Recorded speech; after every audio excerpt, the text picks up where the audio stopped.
Hello friends, কেমন আছো তোমরা? আশা করি তোমরা সবাই ভালো আছো। তোমরা দেখছো কোডিং ফর এভরিওয়ান। আমার নাম রাজদীপ। আমি আজকে লিস্টের ওপরে লিস্ট চ্যাপ্টারটা আমরা যেমন পড়েছি তার ঠিক পরেই আমরা এটা পড়বো। লিস্টের ওপরে কিছু প্রোগ্রামস দেখাবো। আজকে আমি একটা প্রোগ্রাম নিয়ে আলোচনা করব। তোমরা যারা লিস্ট চ্যাপ্টারটা পড়োনি তাদেরও কোনো অসুবিধা হবে না। আমি লিস্ট কি সেটাও বলবো এবং প্রোগ্রামটাও করে দেখাবো। এটা ইন্টারভিউতে খুব জিজ্ঞেস করে, যে কোনো ইন্টারভিউতে, পাইথনের ইন্টারভিউতে এটা কিন্তু জিজ্ঞেস করে। এবং তোমরা যদি এই প্রোগ্রামটা ভালো করে বুঝতে পারো তাহলে তোমরা লিস্ট সম্পর্কে অনেক আইডিয়া পেয়ে যাবে এবং অনেকটাই বুঝতে পারবে। তাহলে আর দেরি না করে চলো শুরু করা যাক। প্রোগ্রামটা হলো, ধরো আমাদের কাছে একটা লিস্ট আছে, মাই লিস্ট বলে আমি সেই লিস্টটাকে ধরলাম। লিস্টের ভেতরে ধরো কিছু এলিমেন্টস আছে 1 2 3 4। তার আগে বলি লিস্ট কি। লিস্ট হচ্ছে গিয়ে আমাদের যে ডেটা টাইপস গুলো রয়েছে, যেমন ইন্টিজার, ফ্লোট, স্ট্রিং, লিস্ট, টাপেল, এই সমস্ত যে ডেটা টাইপস গুলো রয়েছে তার যে কালেকশন তৈরি হবে, এই কমা দিয়ে যে আমরা কালেকশন তৈরি করি। আর খেয়াল রাখবে আমরা কিন্তু থার্ড ব্র্যাকেট দিয়ে শুরু করব আর থার্ড ব্র্যাকেট দিয়ে শেষ করব। এই যে কালেকশন অফ ডেটা টাইপস গুলো রয়েছে, মানে ডেটা টাইপস এর যে সমষ্টি, সেইটাকে বলা হয় লিস্ট। ঠিক আছে। আমরা এই প্রোগ্রামের মাধ্যমে কি করব, এই লিস্টের প্রথম এবং লাস্ট যে এলিমেন্টটা রয়েছে, মানে 1 এবং 4 দুটোকে ইন্টারচেঞ্জ করে দেবো, উল্টে দেবো। 1-এর জায়গায় 4কে রাখবো, 4-এর জায়গায় 1কে রাখবো। ঠিক আছে। তাহলে আমরা যে আউটপুটটা পাবো, এটা যদি আমরা সিম্পলি প্রিন্ট করি মাই লিস্টটাকে, তাহলে আমরা কি দেখতে পাবো দেখো। মাই লিস্টটাকে যদি আমরা সিম্পলি প্রিন্ট করি তাহলে 1 2 3 4 দেখতে পাচ্ছি। ঠিক আছে। আমরা একটা প্রোগ্রাম লিখবো, যে প্রোগ্রামটার কাজ হবে 4 2 3 1 লেখা, তার মানে লাস্ট এবং ফার্স্টটাকে উল্টে দেবে। ঠিক আছে, ইন্টারচেঞ্জ করে দেবে। দেখো কিভাবে করব। তার আগে একটা বলি, লিস্ট সম্পর্কে জানতে গেলে একটা কনসেপ্ট খুব ইম্পর্টেন্ট, সেটা হলো লিস্টের ইন্ডেক্সিং। ইন্ডেক্সিং মানে এই যে 1 রয়েছে এর ইন্ডেক্স কিন্তু 0 থেকে শুরু হয়। 2 এর ইন্ডেক্স কত? 1, তাহলে 0 1, তারপরে 2, তারপরে 3। 4 এর ইন্ডেক্স হচ্ছে 3। ঠিক আছে। এইবারে 4টা তো আমাদের লাস্ট এলিমেন্ট, এরপরে তো আর কিছু নেই, সর্বশেষ এলিমেন্ট। তাই জন্য 4 এর ইন্ডেক্সিং হবে -1। তাহলে 4 এর ইন্ডেক্সিং 2ও হবে এবং 4 এর ইন্ডেক্সিং -1 হবে। তাহলে শেষ থেকে শুরু হবে -1 দিয়ে, -1, -2, -3, -4। ঠিক আছে। লিস্ট চ্যাপ্টার নিয়ে আমার একটা ডিটেল ভিডিও আছে, আমি সেই ভিডিওর লিংক এই ভিডিও ডেসক্রিপশন বক্সে দিয়ে দেবো। তোমরা যদি লিস্ট সম্পর্কে একদম ডিটেলে জানতে চাও সেই ভিডিওটা চেক আউট করতে পারবে। সমস্ত কিছু কিন্তু সেখানে বলে দেওয়া আছে। ঠিক আছে। আচ্ছা, তাহলে আমরা কি দেখলাম, এই 1 এর ইন্ডেক্সিং হচ্ছে 0 আর 4 এর ইন্ডেক্সিং হচ্ছে -1। ঠিক আছে। এই এই কনসেপ্টটাকে আমরা ইউজ করব। আচ্ছা, তার আগে আমরা একটা ফাংশন লিখবো। ফাংশনের সাহায্যে করলে কি আমাদের ওই পার্টিকুলার কাজটা করতে খুব সুবিধা হয়। ঠিক আছে। তাহলে দেখো কিভাবে ফাংশন লিখবো। ফাংশন লেখার জন্য আমাদের পাইথনে ডেফ লিখতে হয়। ডেফ কথাটার মানে হচ্ছে ফাংশন লিখতে চলেছি আমরা।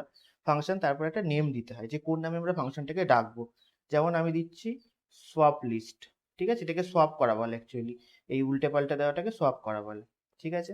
আচ্ছা, তারপরে এরকম একটা কোলন দেবো। কোলন দেওয়ার পরে এরকম এন্টার মারলে ঠিক একটা ট্যাব বা 4টে স্পেসের পরে কিন্তু আমাদের লিখতে হবে যে কোনো ফাংশন লিখতে গেলে। ঠিক আছে। আচ্ছা, কি লিখবো। তার আগে দেখো, আমরা সোয়াপ লিস্টের ভেতরে আমাদের কিছু একটা লিস্ট বা কিছু একটা প্যারামিটার কিন্তু গ্রহণ করতে হবে, না হলে আমরা কাজটা করব কি দিয়ে। ঠিক আছে।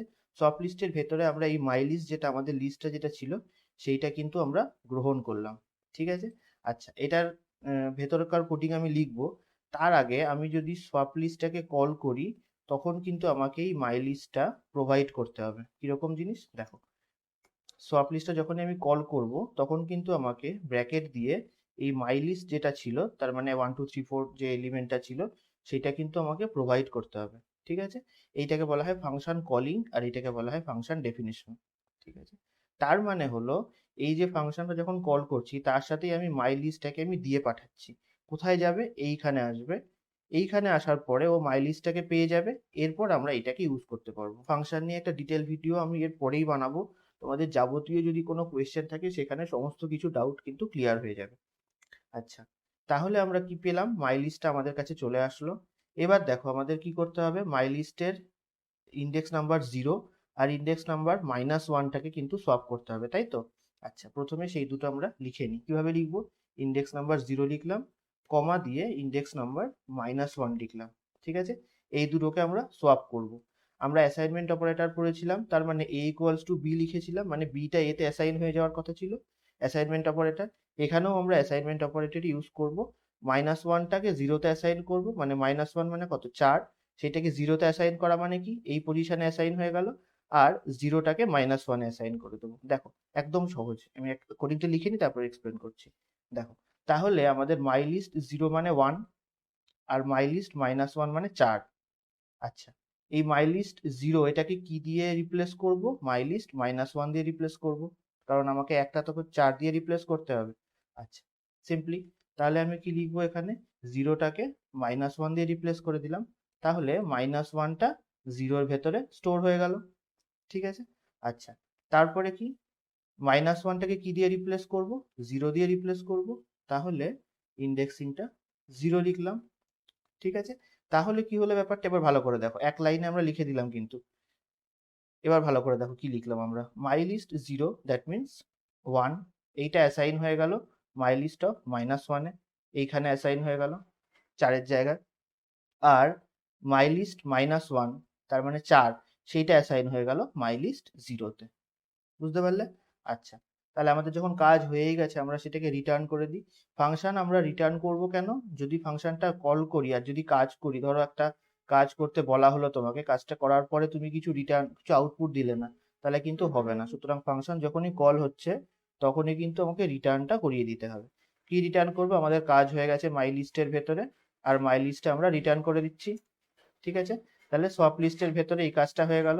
এইবার আমরা প্রিন্ট করে দেবো মাই লিস্টটা, আমরা এবার প্রিন্ট করে দেবো। দেখি চলো কি আসে। মাই লিস্টটা প্রিন্ট করে দিলাম। মাই লিস্টের ভেতরে তো অলরেডি সোয়াপিং কাজটা হয়ে গেছে। আচ্ছা, দেখি চলো। দেখো 4 2 3 1, 4টা এখানে চলে আসলো, 1টা এখানে চলে আসলো। এই হচ্ছে সিম্পল প্রোগ্রাম। আজকের ভিডিও তোমাদের যদি ভালো লেগে থাকে বা তোমরা যদি কিছু ভ্যালু অ্যাড পেয়ে থাকো বা কিছু যদি নতুন শিখে থাকো, তাহলে আমার ভিডিওটা লাইক করো আর আমার চ্যানেলটাকে সাবস্ক্রাইব করতে ভুলো না কিন্তু। Coding for everyone. সবাই ভালো থেকো, অনেক অনেক ধন্যবাদ, নমস্কার। দেখা হচ্ছে পরবর্তী ভিডিওতে।